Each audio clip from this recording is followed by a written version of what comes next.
आप सभी लोगों को आवाज आ रहा है मेरा?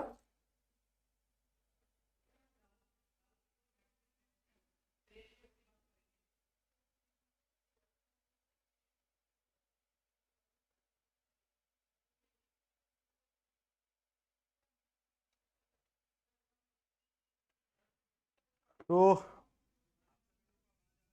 Once again good evening everyone.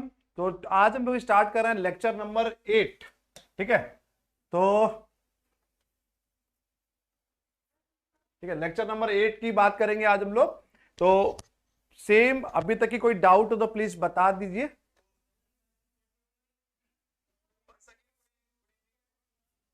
ठीक है, तो आज लेक्चर नंबर 8 8वां लेक्चर है यूपी पीजीटी कॉमर्स के लिए और टीजीटी के लिए। इसके अलावा ये सब टॉपिक 2-3 दिन से जो भी टॉपिक पढ़ाया जा रहा है वो कहीं ना कहीं पीजीटी इकोनॉमिक्स के लिए भी यही सेम टॉपिक है, बिकॉज बहुत सारा सिलेबस हमारा पीजीटी इकोनॉमिक्स और पीजीटी कॉमर्स का सेम है।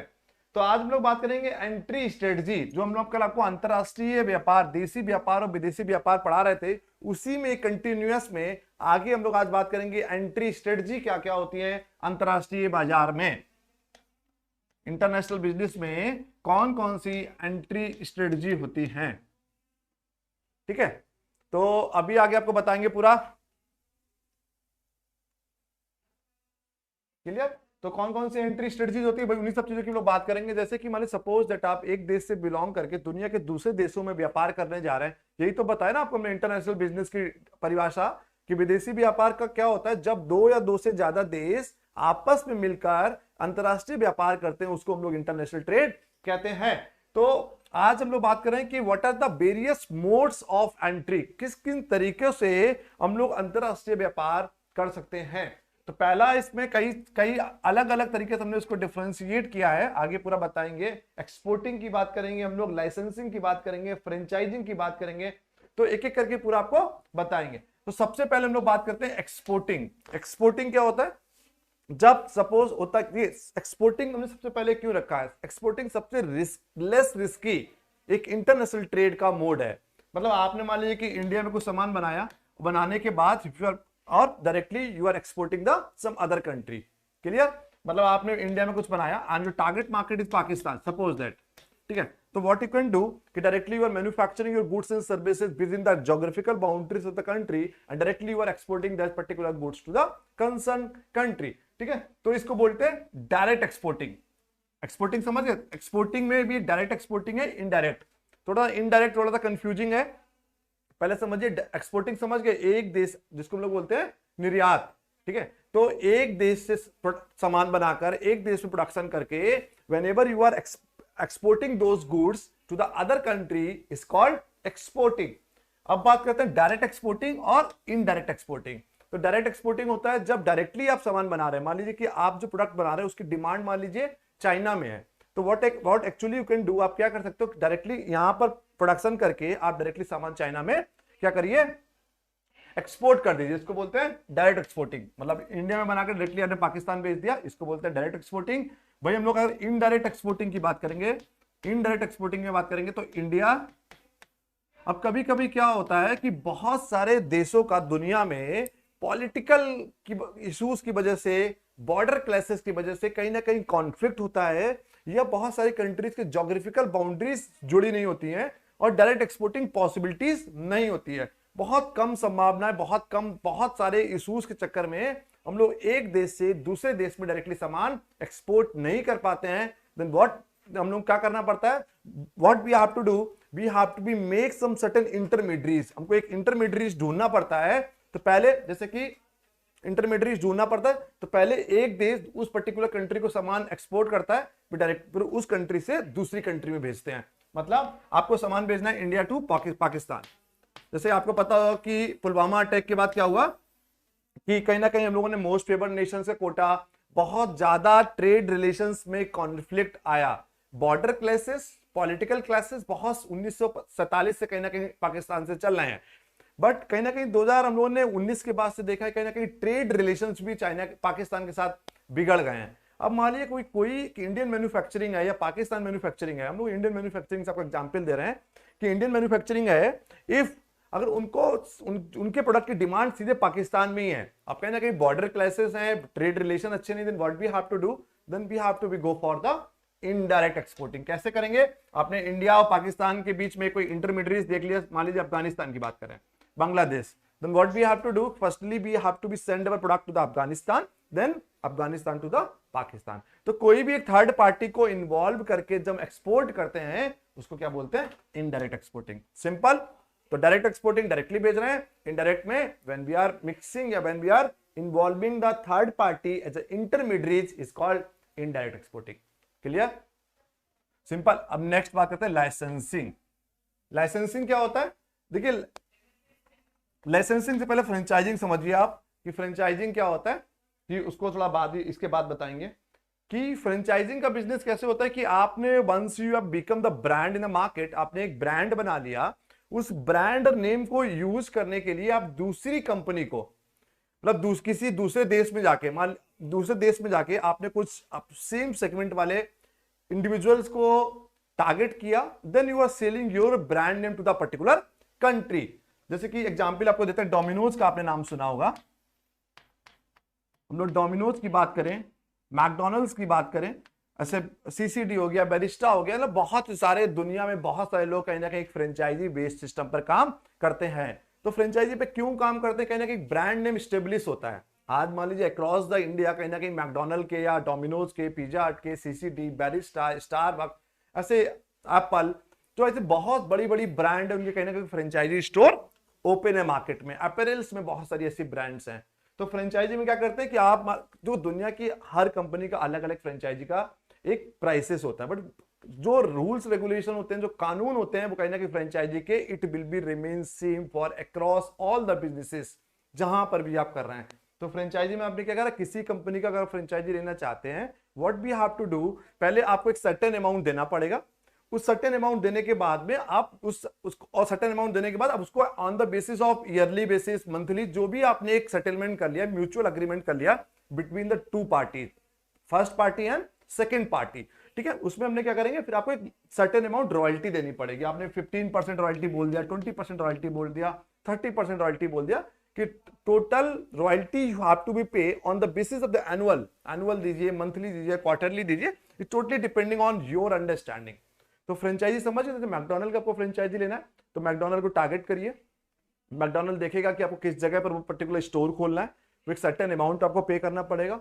और ये याद रखिएगा, फ्रेंचाइजिंग बिजनेस में क्या होता है, रूल्स एंड रेगुलेशन जो होता है ऑलवेज किसके द्वारा चलता है?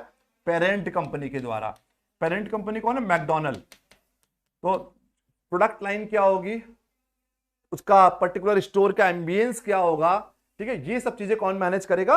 कहीं ना कहीं पेरेंट कंपनी होगी, वो सब ये सब चीजें मैनेज करेगी, ठीक है। तो फ्रेंचाइजी का समझ गया कि आपने किसी कंपनी का फ्रेंचाइजी लेना है, आप फ्रेंचाइजी लीजिए, एक सर्टेन अमाउंट उसको पे करिए, rules regulation will be followed by the concern person. कौन कंसर्न पर्सन? जो क्या करेगा, जो एक पेरेंट कंपनी जिसका ब्रांड नेम है, वही बताएगा कि प्रोडक्ट क्या बिकेगा, एम्बियंस क्या रहेगा, और उसके बदले में आपका जो ब्रांड नेम यूज कर रहा है, उस ब्रांड नेम के बदले में आपको एनुअल बेसिस पे एक सर्टेन अमाउंट आपको एज ए रॉयल्टी पे करनी पड़ेगी, उसको बोलते हैं फ्रेंचाइजिंग। तो इसमें भाई by franchisers to the franchisee, franchisee जो ले रहा है उसको फ्रेंचाइजी बोलेंगे, जो फ्रेंचाइजी दे रहा है, मैकडॉनल्ड के केस में McDonald will be the franchisor and all those persons who are taking the franchisee of McDonald is called franchise.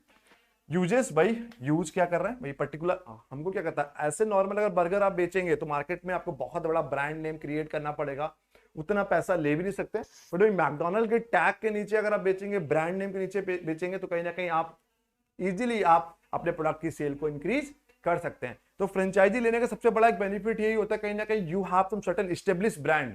तो मार्केट में पहले से एक एस्टेब्लिश ब्रांड होती है, तो बहुत ज्यादा एडवर्टाइजिंग आपको नहीं करना पड़ता है। एडवर्टाइजिंग कौन करेगा? कहीं ना कहीं जो पेरेंट कंपनी कौन है? मैकडॉनल्ड, ठीक है। तो ये हो गया फ्रेंचाइजी, क्लियर। अब हम आगे बढ़ते हैं, लाइसेंसिंग की बात कर रहे हैं। Agreement, patent, trademark, copyright, technology, production processes and license fees.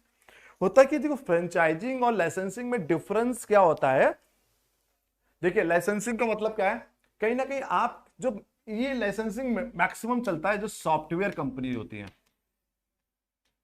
Software companies की बात करिए, फार्मास्यूटिकल ड्रग्स वाली कंपनी है जो, ठीक है। तो कहीं ना कहीं आप क्या करते हैं कि आपने किसी कंपनी का एक लाइसेंस ले लिया, उस लाइसेंस को आप यूज कर रहे हैं और अपने ब्रांड नेम से प्रोडक्ट सेल कर सकते हैं। बट ये याद रखिएगा, फ्रेंचाइजी में क्या होता है, आपको जिस कंपनी की फ्रेंचाइजी ले रहे हैं, you have to be follow the rules and regulation of the concern company, ठीक है। बट हम लोग भाई अगर उसकी बात करते हैं, लाइसेंसिंग की बात करते हैं, लाइसेंसिंग में क्या होता है, जिस पर्टिकुलर कंपनी का लाइसेंस ले लिया, उस लाइसेंस को आप यूज कर रहे हैं, उसके बदले एक सर्टेन रॉयल्टी पे कर रहे हैं, अपने प्रोडक्ट की मैन्युफैक्चरिंग कर रहे हैं और प्रोडक्ट को सेल कर रहे हैं। अपने ब्रांड नेम से भी लाइसेंसिंग में प्रोडक्ट सेल कर सकते हैं। जैसे कि आपने सुना होगा पैरासिटामोल, ठीक है। तो पैरासिटामोल क्या है, एक ड्रग है फार्मा उसका ना, पर्टिकुलर एक फीवर आया या कोई एक फार्मास्यूटिकल्स में ड्रग है, उसको बोलते हैं पैरासिटामोल। तो पैरासिटामोल कोई ब्रांड नहीं, ब्रांड भी है। तो कोई पैरासिटामोल का किसी के पास मान लीजिए पेटेंट है, आपने उसके पर्टिकुलर फॉर्मूला का पेटेंट को ले लिया, राइट्स ले लिए किसी से जिसके पास भी है, उसको बदले उसको रॉयल्टी पे कर दिया। अब उस पर्टिकुलर फॉर्मूला से आप अपनी भी एक टेबलेट बना सकते हैं, उसके बदले आप अपना ब्रांड नेम से बेच सकते हैं। तो लाइसेंसिंग में क्या होगा कि you have to be pay the some certain license fees pay करिए, उस पर्टिकुलर प्रोडक्ट्स के बेसिस पे अपने प्रोडक्ट को मैन्युफैक्चरिंग करिए और बाद में अपने ब्रांड नेम से बेचिए, ठीक है। तो कहीं ना कहीं हम लोग ऐसे सॉफ्टवेयर की बात करते हैं आजकल, जो बोलते हैं कीज, कोई भी कहीं से भी आप डाउनलोड कर लीजिए कोई भी सॉफ्टवेयर, उसके बाद उसकी कीज खरीद लेंगे, लाइसेंस खरीद लेंगे, लाइसेंस खरीदने के बाद ही आपको कहीं ना कहीं प्रोडक्ट यूज कर सकते हैं, इसीलिए इसको बोलते हैं अग्रीमेंट। तो agreement is always for certain temporary periods. आपने को जैसे कि एंटीवायरस की बात करें, एंटीवायरस की आपने कीज ले लिया 1 साल का 2 साल का, एंटीवायरस आपको फ्री में डाउनलोड हो जाता है, 15 दिन 20 दिन का आपको ट्रायल देगा। उसके बाद हम लोग क्या करना पड़ता है कि उस लाइसेंस की कीज के लिए आपको पैसा देना पड़ेगा। अगर आप उसको लेंगे, एक्चुअली में बाय करेंगे, you just need to pay some certain amount of money, वो आपको एक कीज दे देगा और फिर आप उसको 1 साल तक की 2 साल तक की जिस पर्टिकुलर टाइम पीरियड के लिए वो पर्टिकुलर सॉफ्टवेयर ले रहे हैं, उसी को बोलते हैं हम लोग लाइसेंसिंग। तो patent, trademark, copyright, technology, production, process and license fees, भाई लाइसेंस फी आपको पे करना पड़ेगा, ठीक। आगे हम लोग इसी में बात करते हैं कि एंट्री स्ट्रेटजी में फॉरेन असेंबली, सब्सिडरी कंपनी है जिसको हम लोग बोलते हैं, कहीं ना कहीं आपने अपनी कंपनी का सब्सिडरी कंपनी वहां पर स्टार्ट कर दिया, लोकल असेंबली कर दिया, बोलते कि हमने प्रोडक्ट बोलते हैं कि असेंबल्ड प्रोडक्ट है, 4 जगह से आपने मंगाया, उसके बाद असेंबल्ड कर दिया एक देश में। तो sometimes what we can do, we can go for the local assembled, आप प्रोडक्ट को लोकली असेंबल कर लीजिए, या आप सब्सिडरी ब्रांच खोल दीजिए, सब्सिडरी आप ऑफिसेस खोल दीजिए दुनिया के दूसरे देश में जाकर, उसको बोलते हैं सब्सिडरी बिजनेस। एक जगह चला रहे थे, आप अपने नाम से दूसरी जगह जाकर बिजनेस स्टार्ट कर दीजिए। फिर टर्न की operations, staff of an operating facilities, foreign buyers, बना बनाया प्रोजेक्ट कहीं पर चल रहा है, वो आप खरीद लीजिए आप उसको। टर्न की क्या होता है कि कोई पूरा प्रोजेक्ट किसी ने सेटअप किया, सपोज दैट पूरा मैन्युफैक्चरिंग मशीन लगाया, मतलब ऑपरेशनलाइज है कोई भी प्लांट, वहां पर मैन पावर भी है, टेक्नोलॉजीज भी है, कैपिटल भी है, लैंड भी है, पूरा सिस्टम भी बना हुआ है, मार्केट भी बनी हुई है, कस्टमर का बेस भी है। Then what we can do, turnkey project, brown key project, green field project, कई बार सुने होंगे आपने, स्ट्रेटेजिक मैनेजमेंट के दौरान आपको यह बहुत डिटेल में पढ़ाएंगे।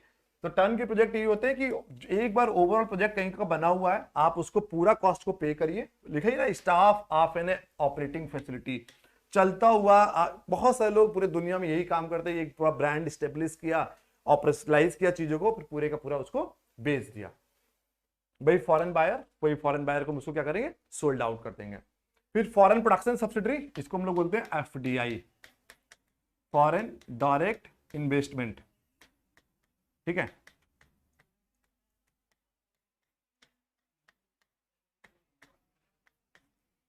फॉरेन डायरेक्ट इन्वेस्टमेंट क्या होता है कि आप दुनिया जिस देश में आप व्यापार करना चाहते हैं उस देश में डायरेक्टली जाके what you can do, you can start the manufacturing facilities, ठीक है।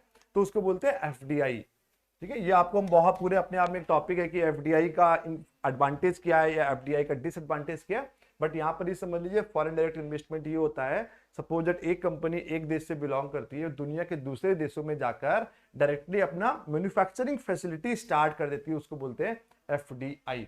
भाई स्टेब्लिशमेंट कर दिया, जब आपको लग रहा है कि बहुत ज्यादा डिमांड है सामने वाले देश में, एक्सपोर्ट करके आप डिमांड को मीट आउट नहीं कर पा रहे हैं, and you just looking for the expansion of your business, अपने बिजनेस को और एक्सपेंड करना चाहते हैं, then what you can do, कहीं ना कहीं एफडीआई में बहुत रिस्की भी है, बहुत बड़ा इन्वेस्टमेंट भी लगता है, बट कहीं ना कहीं आपको लगता है कि मार्केट पूरी बनी हुई है और आपका जब एक्सपोर्ट कर रहे थे तब भी मार्केट में डिमांड थी, लेकिन कहीं ना कहीं अगर जब आप अपना डायरेक्टली वहां पर मैन्युफैक्चरिंग प्लांट लगा देंगे तो cost of capital will be minimum. तो एफडीआई क्या है, व्हेन जब आप एक देश से ज्यादा मतलब एक देश में व्यापार कर रहे थे, दुनिया के दूसरे देशों में जाकर if you have started the manufacturing of your production, manufacturing of your product is called foreign direct investment. तो ये तो बेसिक स्ट्रेटजीज हो गई हमारी, उसके अलावा कुछ और है। इंटरनेशनल फॉर्म, भाई significant portion in foreign countries, ठीक है। आपने क्या करा कि कुछ चीजें आउटसोर्स करना स्टार्ट कर दिया, मतलब कोई भी एक व्यापार है उसमें कुछ चीजें आपने इंटरनेशनली किसी दुनिया के दूसरे देशों को दे दिया, उसको भी कहीं ना कहीं हम एंट्री मोड्स बोलेंगे, ठीक है। आपने मतलब कोई व्यापार कहीं पर कर रहे हैं, आप लग रहा है कि सब कुछ जिसको हम लोग कहीं ना कहीं बोलते हैं, आपने सुना होगा आउटसोर्सिंग। आजकल तो आउटसोर्सिंग इंडस्ट्री का बहुत बड़ा बोलाबाला चल रहा है, बहुत बड़ा एक बहुत बड़ी इंडस्ट्री आउटसोर्सिंग इंडस्ट्री। हम लोग क्या करते हैं, एक सिग्निफिकेंट पोर्शन, मतलब किसी भी आप बिजनेस में कहीं किसी देश में गए आप, ठीक है, वहां पर वो पहले से बिजनेस स्टार्ट कर रहा है, बिजनेस चला रहा है 10 सालों 20 सालों से, उसमें एक सिग्निफिकेंट पोर्शन आपने खुद ले लिया, ठीक है। तो कभी कभी हम लोग सिग्निफिकेंट पोर्शन अपनी मैन्युफैक्चरिंग इंडस्ट्रीज का सेल आउट कर देते हैं, या दूसरे देश में जाकर बहुत सारे लोग आजकल क्या करते हैं कि आउटसोर्स कर देते हैं, कभी टेक्नोलॉजी आउटसोर्स कर दिया, कभी डिस्ट्रीब्यूशन चैनल आउटसोर्स कर दिया, कभी मार्केटिंग आउटसोर्स कर दी, कभी ह्यूमन रिसोर्सेज आउटसोर्स कर दिया, फाइनेंस आउटसोर्स कर दिया। अब आपको देखना है कि क्या किस आपकी जो एक्सपर्टीज होगी उसके अकॉर्डिंगली आप क्या करेंगे, कंपनीज को टाई अप करेंगे, कंपनीज को टारगेट करेंगे, टाई अप करेंगे, देन आप क्या करेंगे, then you start doing businesses with those companies, उसको बोलते हैं इंटरनेशनल फॉर्म और सिग्निफिकेंट पोर्शन। आपको एक सिग्निफिकेंट पोर्शन आप किसी कंपनी का उठा लीजिए और व्यापार करना स्टार्ट कर दिए, मतलब एज ए थर्ड पार्टी, ठीक है। फिर एमएनसी मल्टीनेशनल कॉर्पोरेशन, हम लोगों को पता ही है, मल्टीनेशनल कॉर्पोरेशन जो कंपनियां दुनिया के एक देश से ज्यादा अपने नाम अपने ब्रांड नेम यूज कर रही है उसको हम लोग मल्टीनेशनल कॉर्पोरेशंस बोलते हैं। When the companies in operating in a more than the one country is called multinational corporation. So MNCs के थ्रू भी कहीं ना कहीं आप अंतरराष्ट्रीय व्यापार अंतरराष्ट्रीय बाजार में एंट्री कर सकते हैं। एक होती पेरेंट कंट्री, एक होती होस्ट कंट्री। हमने आपको कल भी बताया था कि टाटा के लिए इंडिया क्या हो गई, पेरेंट कंपनी, और अगर यूएस में बिजनेस स्टार्ट कर रही है तो US will be the host country. इसको हम लोग होम कंट्री भी बोल सकते हैं। होम कंट्री और पेरेंट कंट्री बात एक ही होती है, सिंपल। तो पेरेंट कंपनी और होस्ट कंट्री की हम लोग बात करेंगे। तो मल्टीनेशनल कॉर्पोरेशन आपको पता होगा कि जब दुनिया के कोई भी कंपनी दुनिया के एक देश से ज्यादा दूसरे देशों में जाकर व्यापार करती है, सेम ब्रांड नेम से अपनी फॉरेन सब्सिडीज स्टार्ट कर दी, प्रोडक्शन फैसिलिटी स्टार्ट कर दी, तो कहीं ना कहीं उसको मल्टीनेशनल कॉर्पोरेशन के नाम से जानते हैं। और बहुत डिटेल में एमएनसीज के बारे में और एफडीआई के बारे में बताया जाएगा, ये अपने आप में एक टॉपिक है, अपने आप में एक चैप्टर है। फिर ज्वाइंट वेंचर आपको बताइए, जब दो जैसे कि यहाँ पर अब तो खत्म हो गया, हीरो होंडा का ज्वाइंट वेंचर था ना, यहाँ पे ज्वाइंट वेंचर हम लोग क्यों करते हैं, जब हमको लगता है कि आप अपने देश में you are having some certain monopoly in the market and you just want to be explore the more opportunities in international business, आप कहीं ना कहीं और अपॉर्चुनिटीज को एक्सप्लोर करना चाहते हैं, then what you can do, आप क्या कर सकते हो, दुनिया के उस देश में जिस देश में भी जाना चाहते हैं उस देश की कोई ऐसी कंपनी को टारगेट करिए जिसकी पहले से ही मार्केट में सबसे ज्यादा मार्केट शेयर हो। उससे ज्वाइंट वेंचर से क्या फायदा, रिस्क आपका क्या होता है, रिड्यूस हो जाता है, रिड्यूस द रिस्क, और कॉम्पिटिटर भी हमारा लेस हो जाएगा। अब मान लीजिए कि होंडा हीरो यहाँ की थी, होंडा बाहर की थी, होंडा यहाँ पर आई अपना व्यापार करना स्टार्ट कर दिया, दोनों लोग साथ में व्यापार करेंगे, कैपिटल स्ट्रक्चर बढ़ जाएगा, मार्केटिंग आप बहुत अच्छे से कर सकते हैं, डेटाबेस बढ़ेगा, कंपटीशन हमारा कम हो जाएगा। इसी को हम लोग बोलते हैं ज्वाइंट वेंचर। हीरो होंडा की बात करेंगे, मारुति सुजुकी का आपको पता होगा, पीएनबी मेटलाइफ की बात करिए, टाटा एआईजी की बात करिए, टाटा डोकोमो होता था हमारा, अब खत्म हो गया। तो ऐसे ही हम लोग केवल ज्वाइंट वेंचर हम लोग करते हैं इसीलिए जो पहले से इस्टेब्लिश ब्रांड होती है हम उस देश में जाकर उस ब्रांड ट्राई करते हैं ज्वाइंट वेंचर करने का। तो A+B=AB, बस ज्वाइंट वेंचर में दोनों कंपनी का नाम चलता है, ये याद रखिएगा हमेशा। याद ही आपको हीरो होंडा अब खत्म हो गया, लेकिन हीरो होंडा बहुत लंबे समय तक की भारत में हीरो होंडा साथ में मिलकर काम किए। मारुति सुजुकी देखिए, मारुति यहाँ का है, सुजुकी बाहर का है, मारुति सुजुकी आज भी इतने सालों से भारत में काम कर रहे हैं। तो कहीं ना कहीं हम लोग कभी दुनिया के ऐसे देश में व्यापार करना चाहते हैं जहां पर पहले से कोई एस्टेब्लिश ब्रांड होती है, तो उससे आपको क्या लगता है, कंपटीशन बहुत बहुत बहुत बड़ा कंपटीशन होगा। तो उस कंपटीशन को रिड्यूस करने के लिए, रिस्क को रिड्यूस करने के लिए हम लोग क्या करते हैं, ज्वाइंट वेंचर कर लेते हैं। तो ये सिंपल हमारा हो गया। उसके बाद लास्ट में हमारा एफडीआई और फॉरेन डायरेक्ट इन्वेस्टमेंट और डिटेल में लिखा है कि arrangement in which form by और एस्टेब्लिश अ टेंजिबल एसेट। आपने सीधे क्या करा, प्रोडक्शन फैसिलिटीज हम लोग दुनिया के उस देश में स्टार्ट कर देते हैं जिस देश में व्यापार करना चाहते हैं। In another country through the direct investment by buying A company stock in a capital market. अगर आप कैपिटल मार्केट में भी स्टॉक्स को खरीद रहे हैं, डिवेंचर्स को बेच रहे हैं, खरीद रहे हैं, तो कहीं ना कहीं उसको भी हम लोग क्या कहते हैं, एफडीआई कहते हैं। तो एफडीआई अपने आप में एक चैप्टर है, तो बहुत डिटेल में यहाँ पे नहीं जाएंगे। तो अब बात करते हैं एडवांटेजेस क्या होती है हमारे, कि फास्टर ग्रोथ होती है अगर आप अंतरराष्ट्रीय बाजार में जाएंगे, access to the cheaper inputs, भाई हमने बताया था आपको कॉम्पिटिटिव कॉस्ट एडवांटेज के लिए हम लोग, जो डेविड रिकॉर्डो ने थ्योरी दी थी, कॉम्पिटिटिव कॉस्ट एडवांटेज के लिए हम लोग कहीं ना कहीं, ठीक है, न्यू मार्केट अपॉर्चुनिटी, सीधी सी बात है, आप अंतरराष्ट्रीय मार्केट में जाओगे, मार्केट अपॉर्चुनिटीज बहुत ज्यादा बढ़ेंगी, बिजनेस को यू कैन डू डाइवर्सिफाई। पहले आप कपड़ा बेच रहे थे, आप खाने के व्यापार में भी आप आ सकते हैं, तो डाइवर्सिफिकेशन कर सकते हैं व्यापार का, फास्टर ग्रोथ होती है आपकी, access to the cheaper inputs, आप बहुत सस्ता आपको इनपुट्स मिल जाता है, increase the quality and efficiency, quality आपकी इंक्रीज होगी, आपके प्रोडक्ट, आपके ऑर्गेनाइजेशन की एफिशिएंसी भी इंक्रीज होगी। ठीक है भाई, हम लोग डिसएडवांटेज बहुत सिंपल, हम कई बार बता चुके हैं आपको। डिसएडवांटेज की बात करेंगे, कॉस्ट तो हमेशा इंक्रीज होगी होगी। फॉरेन रेगुलेशन एंड स्टैंडर्ड्स, दुनिया के अलग अलग देशों के लिए अलग अलग रूल्स एंड रेगुलेशंस होते हैं, वो कहीं ना कहीं हमारे वो बहुत बड़ा एक ऑब्स्टिकल्स है आपके लिए। Delays in payment, yes, due to the transfer payment की हम लोग बात करें, currency appreciation, currency depreciation, forward contract की बात करिए, फ्यूचर कॉन्ट्रैक्ट की बात करिए, तो कहीं ना कहीं हमारे पेमेंट डिले हो सकते हैं। कॉम्प्लेक्स ऑर्गेनाइजेशनल स्ट्रक्चर, दुनिया के अलग अलग देशों में अलग अलग ऑर्गेनाइजेशनल स्ट्रक्चर होता है, तो एक कॉम्प्लेक्स ऑर्गेनाइजेशनल स्ट्रक्चर वाला भी दिक्कत आएगा। अब ये बहुत इंपॉर्टेंट नहीं है, तो हम ये पूरे सब अपने आप में टॉपिक है, reasons for recent growth in international business.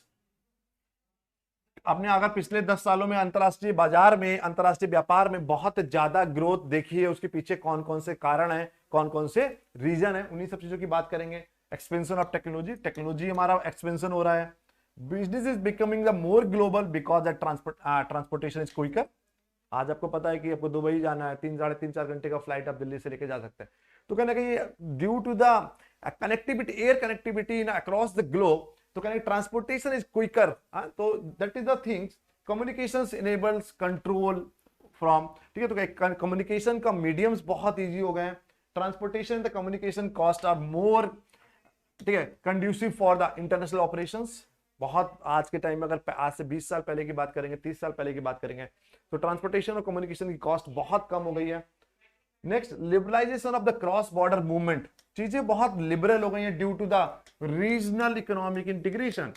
तो आरईआई के चक्कर में इतने ज्यादा एसोसिएशंस बन गए अक्रॉस द ग्लोब, हम लोग नाफ्टा का बात करिए या साप्टा का बात करिए, यूरोपियन यूनियन की बात करिए, हम लोग G20, G7, तो ऐसे कई सारे पूरे दुनिया में एक अंतरराष्ट्रीय ग्रुप बन गए हैं जो आपस में कहीं ना कहीं जिन इकोनॉमिक्स के कॉमन कैरेक्टरिस्टिक्स थी, या कहीं ना कहीं बॉर्डर मैच करते थे, इकोनॉमी मैच करती थी, मॉनेटरी पॉलिसी मैच करती थी, उन्होंने क्या आपस में ग्रुप फॉर्म कर लिए, चीजों को बहुत लिबरल कर लिया, पॉलिसीज को कम करा, टैक्सेस को कम करा, तो कहीं ना कहीं तो liberalization of the cross border movement, तो एक बहुत ज्यादा मूवमेंट हो गया due to the regional economic integration. ये अपने आप में एक टॉपिक है, आपको बताया जाएगा।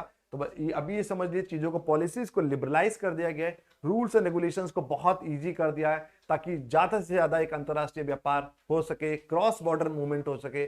आजकल देखिए कि दुनिया में इतना ज्यादा इंटरनेशनल माइग्रेशन हो रहा है, छोटे, अगर आप पढ़े लिखे इलिटरेट है, इलिटरेट है, it will not matter, but pupils are migrating from one place to the other place for business, for the job. फिर lower government barriers to the movement of goods, services and resources enable the companies to take better advantage of international opportunities। भाई simple सी बात है, कहीं ना कहीं WTO की बात करिए आप, गैट होता था, फिर WTO आया, इंटरनेशनल मॉनिटरी फंड है, वर्ल्ड बैंक, तो कई अंतरराष्ट्रीय संस्थाएं इतना ज्यादा कहीं हैं, वो कहीं ना कहीं अंतरराष्ट्रीय ट्रेड को बहुत ज्यादा प्रमोट कर रहे हैं। अब बात करेंगे reasons for recent growth in IB, तो इंटरनेशनल बिजनेस बहुत डिटेल में नहीं जाएंगे, अपने आप में सब टॉपिक आपको पढ़ाया जाएगा। गैट, जिसको वही नहीं, general agreement on tariff and trade आपको पता है कि 1947 में बना था, डब्ल्यू वही ब्रिटेन वुड कॉन्फ्रेंस के बाद, बहुत डिटेल में नहीं जाएंगे। हम लोगों ने 3 ऑर्गेनाइजेशन बनाए थे, वही international monetary fund, world bank and ITO, वो फेल हो गया, उसका हम लोगों ने गैट बनाया था। तो 1947 से लेकर 1994 तक की गैट चला, बाद में गैट को हमने कन्वर्ट करके WTO बना दिया। And international organization form to reduce, international organization नहीं था, ये अग्रीमेंट था, ठीक है, टू एलिमिनेट कहीं ना कहीं ये टैरिफ को एलिमिनेट करने के लिए था, इंटरनेशनल ट्रेड को प्रमोट करने के लिए था। इंटरनेशनल मॉनेटरी फंड हमको पता ही, and international financial organisations that lend money to the countries to the conducting the international trade, अंतरराष्ट्रीय व्यापार को और प्रमोट करने के लिए international monetary fund loan provide करता है मेंबर कंट्रीज को। As of now there are 189 countries are the member of international monetary fund. World bank पता ही है, वर्ल्ड बैंक ग्रुप की बात करेंगे तो there are 5 intermediate organization which comes under the World Bank group. तो हमको पता है कि वर्ल्ड बैंक ग्रुप भी हमारा ब्रिटेन वुड कॉन्फ्रेंस के 1944 में बना, और 1946 में हम लोगों ने IBRD बना दिया था, ठीक है। तो ये भी वही वर्ल्ड बैंक ग्रुप अपने आप में एक टॉपिक है, उसको बताया जाएगा। तो ये कि आज जो अंतरराष्ट्रीय बाजार, अंतरराष्ट्रीय व्यापार बहुत ज्यादा प्रमोट हो रहा है, उसके पीछे जो रीजन है, गैट की बात करिए, इंटरनेशनल मॉनेटरी फंड की बात करिए, वर्ल्ड बैंक की बात करिए, फिर भाई इकोनॉमिक कम्युनिटी जो भी हम बता रहे थे, WTO, यूरोपियन कम्युनिटीज की बात करिए, नाफ्टा का बात करिए, आप्टा का बात करिए, मर्क्यूसर का बात करिए, कैरिकॉम का बात करिए, ऐसे दुनिया के G20, G7, G9, दुनिया के इतने ज्यादा मॉनेटरी संस्थाएं, मॉनेटरी इंस्टीट्यूशंस हैं, they have formed some certain group just because of promotion of trade, ठीक है। तो this is all about the international entries की आज हम लोगों ने, बहुत ज्यादा नहीं था। अगर आप पार्ट बी की बात करेंगे UGC PGT कॉमर्स के सिलेबस में, तो बहुत कम टॉपिक है, थियोरेटिकल टॉपिक के बस 7-8 ही थे। हमने आपको फंक्शंस ऑफ मैनेजमेंट का बताया, Henry fuels 14 principles of Henry fuels का, आपको कई सारी अप्रोचेस के बारे में पढ़ाया, डोमेस्टिक बिजनेस के बारे में पढ़ाया, इंटरनेशनल बिजनेस के बारे में बताया। तो 2-3 टॉपिक अभी इन्वायरमेंट रह गया, उसमें पॉल्यूशन रह गया, तो कुछ टॉपिक्स और हैं, 4-5 से 6 लेक्चर्स और लगेंगे। आपका जो पार्ट बी है यूपी PGT का, वो खत्म हो जाएगा, क्योंकि पार्ट बी पूरा थियोरेटिकल था, बहुत इजी था। That is the only reason we have started the classes.